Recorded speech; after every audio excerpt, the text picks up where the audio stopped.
Bismillahirrahmanirrahim. Assalamualaikum warahmatullahi wabarakatuh. Saya Umiani, Ketua FMI Aceh beserta pengurus lainnya didampingi oleh pengurus FMI Pusat.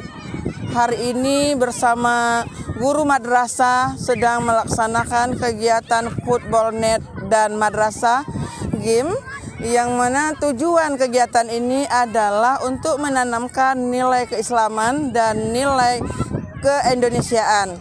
Dalam hal ini kami bersama-sama dengan guru madrasah dan pengurus bekerja sama untuk membangkitkan semangat toleransi, semangat kebersamaan, sehingga menciptakan anak-anak yang saling mencintai dan saling menyayangi serta bahagia.